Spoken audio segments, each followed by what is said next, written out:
So the big question is this. How entrepreneurs like us who have been breaking with old beliefs, like the idea of holding a 9-to-5 job and living paycheck to paycheck, taking a lifetime to reach business and life success as the only option we have?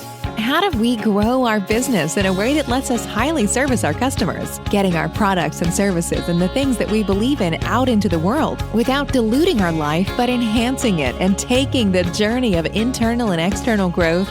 That is the question, and this podcast will give you the answer. Your host is Marina Simon, and welcome to 10 Exit. Life and business as usual? Never again.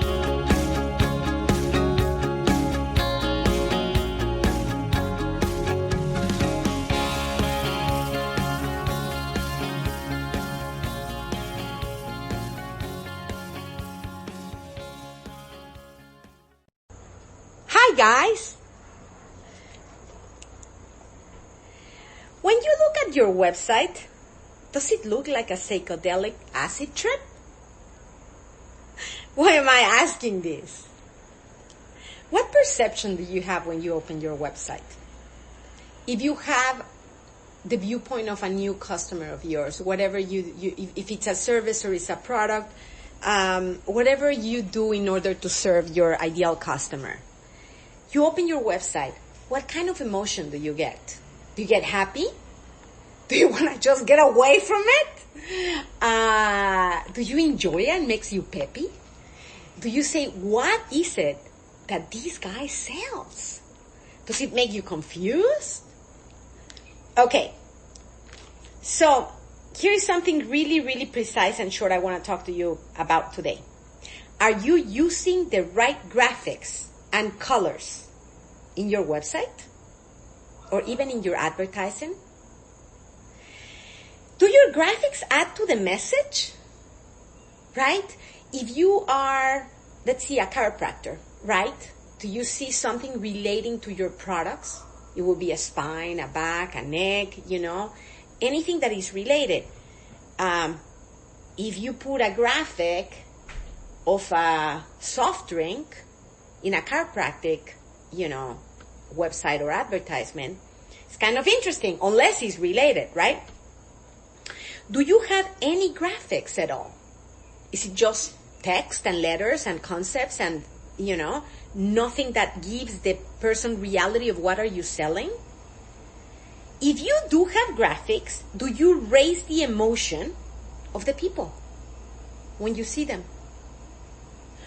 Or do you distract the people when they see it? Or does it make people feel bad when they look at your copy, even if they don't know why? So here they are, they open your ad, and they're like, oh my God, I'm just not feeling good, right? Or when they open in your website, is it inviting or rejecting? Be careful with your colors. Do your colors match? Or it looks like a psychedelic acid trip, right? Have you seen those websites that you're like, oh my God, my eyelids and my eyes are like scratched by looking at this? Is the website so ugly it makes you want to smack its mama's website? You're like, oh my God, who did this? Did they have any idea of what aesthetics is? You are better off with a site that's plain and conservative than you are with one that is crazy and assaults people's eyeballs. So if you really don't know and you don't have the budget to hire somebody, just go conservative, go plain, make sure your colors match and that when you look at it, it's pleasing. Do you want to use graphics appropriately? Each major point or idea in your sales copy should have an accompanying graphic. This is so important, I cannot even stress it. Let's say that you sell a course, right? And the course is online, so you don't have a physical product to sell, right? It's basically an information product. What happened with information products, it does not provide the mass, the reality, the volume, that wanting in the public, because it's just information. Information, you just get it in the computer, right? So it is so important, guys, that you put an accompanying graphic with it that gives them the reality, the mass, the thing that they feel they have it. It's a point of having. Put it down. It's a point of having. If you're selling a course that doesn't have a pack or doesn't have a book to come with or a workbook or something physical, you better put a graphic on to represent the product, because it gives that necessity and desire of having something for the person that is consuming it.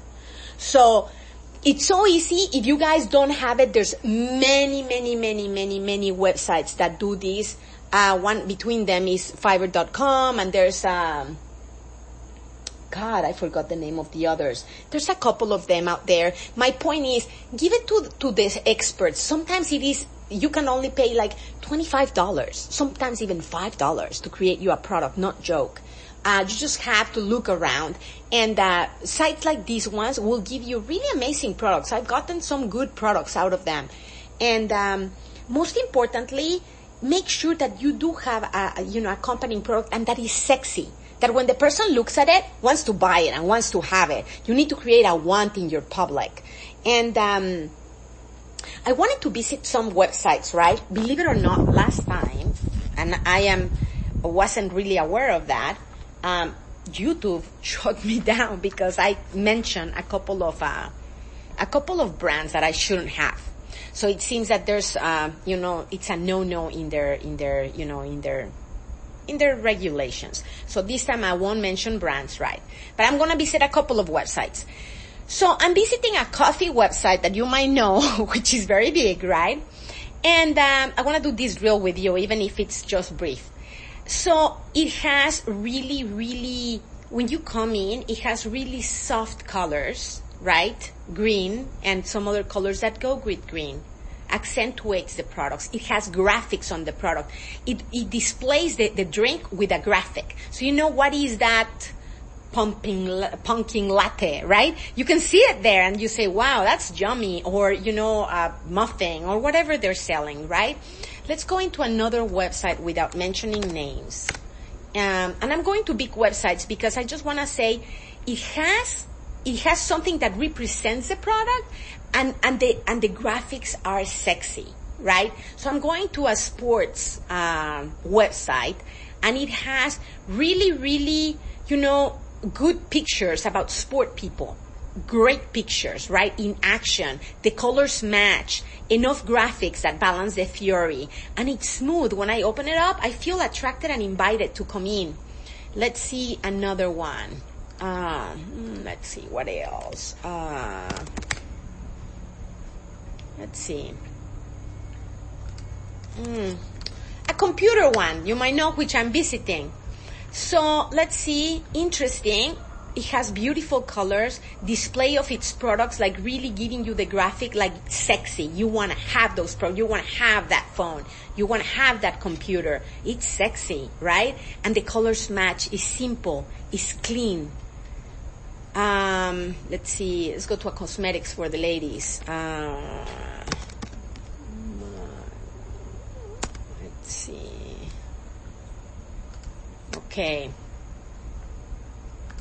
Okay, so I'm going to a cosmetics site.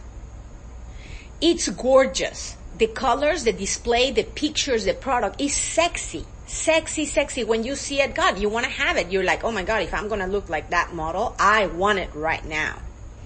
So there you have it. I just wanted to share with you so you can do the same drill. Here's the deal. You don't have to find out the black thread in the middle of nowhere or invent a new idea that nobody has had it before, or how am I going to create this? Nowadays, there's so much where you can hack out of. Do not copy, but hack. See, depending on who your ideal customer is, find the people that serve that ideal customer and go and check out their advertisements. How do they advertise? How many clicks or hits do they receive? And take the ones that have the heaviest traffic. Something is right about that advertisement and hack it. Do not copy it, hack it. And we're talking today about graphics and colors. So hack that and visit the websites too of the people that provide to your ideal customer and check it out. Hack those things. Hack the general feeling of it, right? Because if it's a brand that it has a lot of consumers, most likely is going to be doing things correctly, right? People are not running away from the advertisements or the websites. Okay, my friend, I hope this was useful for you. And go and see your website and your advertisements today as a drill in a new unit of time. See it as if you were not the owner. You're somebody who don't know about the brand, and you're just checking it out. Just drill it from that viewpoint and see what does your website communicate to you.